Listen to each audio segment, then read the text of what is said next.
Draymond? I expect him to play.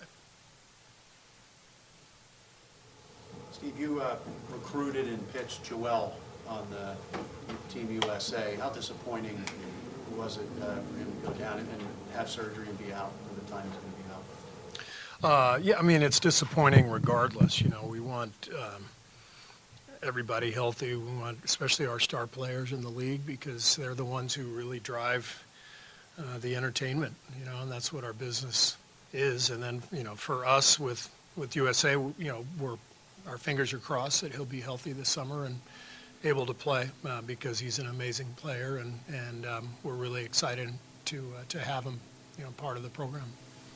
The Sixers went from looking really good just 2 weeks ago to now they're facing a tough haul. Mm-hmm. You've gone through that in your career with big players are down, tough seasons. I mean, how do you as a coach, how do you as a team, like, go through that when you know it's going to be kind of a tough sledding ahead, I guess? I mean, you really have to look at the season in the big picture and recognize that there's just going to be weird times. There's going to be times where you go through injuries, slumps, whatever.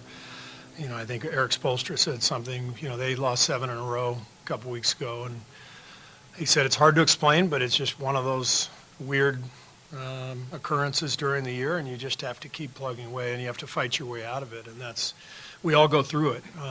And right now, obviously, you know, the Sixers are really shorthanded, and so we're expecting Nick to throw the kitchen sink at us tonight. You know, he's got a lot of tricks in his bag. I think they're going to put a lot of pressure on us. They're going to come out fighting because that's the way you get out of a rut like this one. Steve, the league has been leaning on guys like Steph and LeBron and KD for a long time, and they've been holding up their part of the bargain for a long time. Why do you feel they have been so effective for so long and so late in their careers? Well, they're both kind of aliens. I mean, when you think about it, people just don't really get better with age. Most people don't, at the age that they are. But I think with each one, they addressed their weaknesses mid-career and really worked hard. In Steph's case, it was physical strength. You look at a picture of him now compared to 10 years ago, it's pretty dramatic. So he got stronger and stronger in order to withstand the rigors of the season and to go up against all these offenses that are trying to target him in order to wear him down. LeBron, you look at his shooting now compared to 10 years ago, it's unbelievable. About halfway through his career, he just completely changed the net. We all, at that time early in his career, he just went under every screen and just begged him to shoot. Now he's like 40% three-point shooter. So I think both guys are just maniacally driven to get better, to keep going. They love it so much, and they were blessed by the genes that they were born with. Are you hoping that this Olympics that maybe another young face with American face can kind of step forward and kind of take on some of that leadership responsibility that comes with just being a great player in the league that goes beyond just what you get performing on the floor? Are you hoping that this summer can kind of usher in that next? Yeah, I mean, it looks like this summer would be a little bit of a last hurrah for some of the guys on the team, and you wouldn't expect Steph and LeBron and Kevin to all be there in 2028. You never know, but it does seem like it's a time where some of the younger guys could be transitioning into leadership roles, and having coached the young group last summer in the World Cup. I mean, the guys who jump out to me are Anthony Edwards, Tyrese Halliburton. Those guys were fantastic and really good leaders.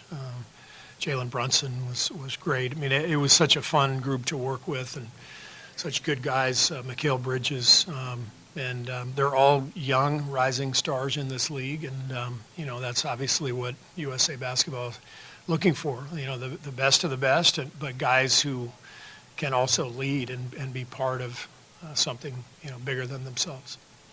What perspective do you feel like you gained from the USA Basketball experience so far, the last summer and whatnot? I think every coaching experience is a good one. When you coach in FIBA, you see a different game, you see a different style, and you have to adapt to that.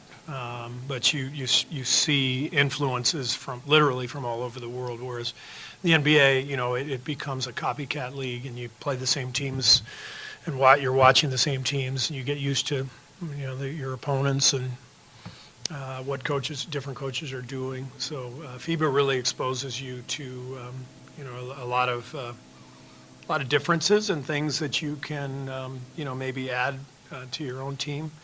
And it's a different game too in terms of the rules and kind of the tournament format, one and done. So it's a lot of fun. Do you feel any extra level of tension around you guys next to the trade deadline than past years? Not really. The guys have been great. Everybody is committed and playing hard, playing together, and there hasn't been a whole lot of chatter. I know there's a few guys' names being mentioned, but hasn't been a whole lot of talk. So I always say I don't really expect anything to happen. Usually when something does happen, it's a surprise. Maybe there are exceptions, but it's usually a whole lot of chatter and then not much happens. You've said a few times we don't expect you guys to do anything. Is that just, like you said, is that your natural state, or is it more, through talking to Mike, surveying the situation, you just don't think anything's out there for you guys? Well, yeah. I mean, I've spoken with Mike. He was on the trip and went home, and I've spoken with him every day the last few days. So there's always, conversations that he has with other people around the league, and he shares those conversations. And I think for every 100 proposals, only one probably actually happens. So I'm just kind of used to this by now. I don't know how many trades we've made. I know one year, the year we had the worst record in the league, we made a bunch of trades to get under the tax, and that made perfect sense, and so we were expecting deals that year, but every other year pretty much it didn't feel like anything was going to happen, and most years nothing did. What do you lean on to help get you guys steer towards? I'm sorry? If nothing does happen, what do you lean on to steer you towards, a postseason? The guys who are here, it's an incredibly accomplished group. We've got some exciting young players, and we've got a good group. They're, like I said, they're really committed. Every guy on our team has really overcome a lot individually this year. Being taken out of the starting lineup and being injured and bouncing back. Young players who have emerged through hard work and patience, and I'm just really enjoying coaching this team, and it is a long haul, as I mentioned earlier, and I feel like this group can do something special. I really do. So if we don't do anything tomorrow, then we feel like we've got a good group that we can push forward. I mean, have you? That injury might mean to Team USA and his availability.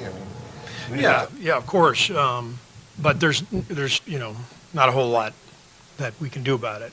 So he and I texted the last couple of days, and I'm hoping he's here. I don't know if he's going to be here tonight, but I'd like to say hello. But yeah, we're hoping that he's healthy and ready to go, and if not, then obviously we'll have to replace him. There's been a lot of talk about the 65-game threshold for MVP and things like that in relation to Embiid's injury. Have you noticed guys forcing it a little bit extra to make sure they hit that threshold? Do you think there's extra pressure on players to make sure that they can get to that point? I can't really speak for any other players, so I haven't noticed it. I haven't watched the league and said, oh, that guy's for sure playing, to get an award or an honor. And I think the hard part with it is the the financial component to it, Be one thing if guys are giving up an award, but, you make first team all NBA or whatever, there's huge financial ramifications, and that makes it tricky. But, you would hope that everybody is taking care of their bodies first, and seems to me that if there weren't that 65-game limit, most people who vote would kind of have it in their heads anyway, but wouldn't be exactly 65. But somebody plays 57 games, they're probably not getting, voted MVP or whatever. But I understand, the league's concern about guys missing games, and so I understand the rule. It's not ideal, but I don't know that there's an ideal solution. I'm expecting Nick to throw the kitchen sink at you tonight, given their situation. Just for you, who is the star of Embiid's caliber in the middle of the season, like when you guys lost Steph a couple years ago? Like, what are the biggest challenges of changing so much, like midstream in the middle of the year? Just like, what are even the first steps that you take to account for a guy being out for that long? The first step, honestly, is getting everybody to recognize that you got to fight your way out. When you're in a rut, when you're missing guys, schemes and lineups don't matter as much as competitiveness and fight, and that's how you have to motivate your team and get your team to understand what's at stake and what the challenge is, and if the group is playing hard, then the schemes can really matter. And so I think that's always the first step, is just getting everybody to fight. It's one of the reasons you frequently see in the league when a couple stars are out, that team wins. In a lot of games, the Lakers beat Boston last week without LeBron and AD. We've lost 4 or 5 games this last couple of years when we were facing teams that were missing multiple guys. It's just, all these guys are in the NBA, and sometimes when a group gets its chance, gets its opportunity, and some of them don't normally play, the energy and the intensity is really overwhelming, and that's what you have to try to inspire your team to be when you're shorthanded. Right.